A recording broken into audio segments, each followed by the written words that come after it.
ನೀವು ಮಾತ್ರ ಚರ್ಚೆ ಮಾಡ್ತೀರಿ. ಮಲ್ಲಿಕಾರ್ಜುನ್ ಸಾಹೇಬರು, ಖರ್ಗೆ ಸಾಹೇಬರು ಬಾಯಿ ಮುಚ್ಕೊಂಡಿರಿ ಅಂದರೆ ಅದೊಂದು ಬಿಟ್ಟರೆ ನಂಗೆ ಏನೂ ಗೊತ್ತಿಲ್ಲ ಈ ವಿಚಾರದಲ್ಲಿ.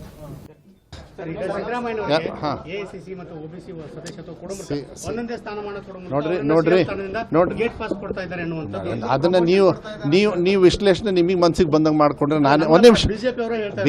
ಬಿಜೆಪಿಯವರ ಇನ್ನೂ 3 ವರ್ಷ ಇದೇ ಕೆಲಸ, ಅದ್ರ ಜೊತೆಗೆ ಇನ್ನೊಂದು 5 ವರ್ಷ ಪ್ಯಾಕೇಜ್ ಡೀಲ್ ಅಂತ ಹೇಳ್ರಿ.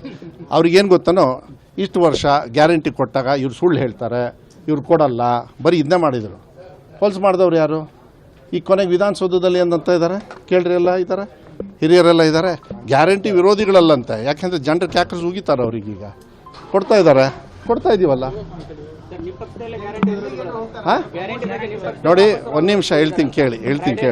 ನೀವು ರಾಯರೆಡ್ಡಿಯವ್ರು ಆ ಥರ ಹೇಳಿಲ್ಲ, ಇಲ್ಲಿ ಅಲ್ಲಿಂದನೇ ಮುಗಿಸ್ಕೊಂಡು ಬಂದಿದೆ. ರಾಯರೆಡ್ಡಿ ಅವರಿಗೆ ಸ್ವಾಭಾವಿಕವಾಗಿ ಬರ್ತಾರೆ, ಸರ್ ನಮಗೆ ಇದು ಕೊಡ್ರಿ ಅದು ಕೊಡ್ರಿ ಅಂತ ಕೇಳಿದಾಗ ಅದನ್ನೆಲ್ಲ ಕೊಡ್ಬೇಕಂದ್ರೆ ಗ್ಯಾರಂಟಿ ನಿಲ್ಲಿಸ್ಬೇಕಾಗತ್ತಪ್ಪ, ಹಾಗೆಲ್ಲ ಆಗಲ್ಲ ಅಂತ ಹೇಳಿದ್ನ. ನೀವು ಹಿಂದೆ ಮುಂದೆ ಕಟ್ ಮಾಡಿದ್ದು ಮಧ್ಯದ ಒಳಗಡೆ ಸೇರಿಸಿದ್ರೆ ನನಗೆ ಈ ಪ್ರಶ್ನೆ ಹಾಕಿದ್ರೆ ನನಗೇನಂತೆ ಒಂದು ತಿಳ್ಕೊಳ್ಳಿ. ನೀವೇ ಏನೇ ತಿಪ್ಪರ್ಲಾಗ ಹೊಡಿಲಿ, ನಾನೇ ಹೊಡಿಲಿ, BJP ಹೊಡಿಲಿ, ಯಾರ್ಯಾರು ಹೊಡಿಲಿ, ಗ್ಯಾರಂಟಿ 5 ವರ್ಷ ಇರ್ತದೆ. ಅದಕ್ಕೆ ಉಪಾಧ್ಯಕ್ಷನಾಗಿ ನಾನೇ, ಪ್ರಣಾಳಿಕೆ ಉಪಾಧ್ಯಕ್ಷನಾಗಿ ಎಲೆಕ್ಷನ್ಗಿಂತ ಪೂರ್ವಕವಾಗಿ ನಾನೇದೇನು ನನಗೆ ಹೆಮ್ಮೆ ಐತಿ. ಅಷ್ಟು ಈಸಿಯಾಗಿ ನಿಲ್ಲಿಸೋದಕ್ಕೂ ಸಿದ್ದರಾಮಯ್ಯ ಸಾಹೇಬ್ರು ಬಿಡಲ್ಲ. ಇದ್ರ ಬಗ್ಗೆ ಚರ್ಚೆ ಮಾಡಕ್ಕೆ ಹೋಗಬೇಡಿ. ನೀವು ಎಷ್ಟೇ ಏನೋ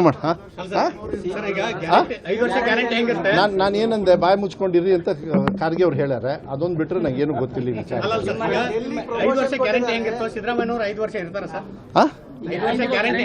ಇದ್ರ ಬಗ್ಗೆ ಚರ್ಚೆ ಮಾಡೋಕ್ಕೆ ನನಗೆ ಅಧಿಕಾರ ಇಲ್ಲ.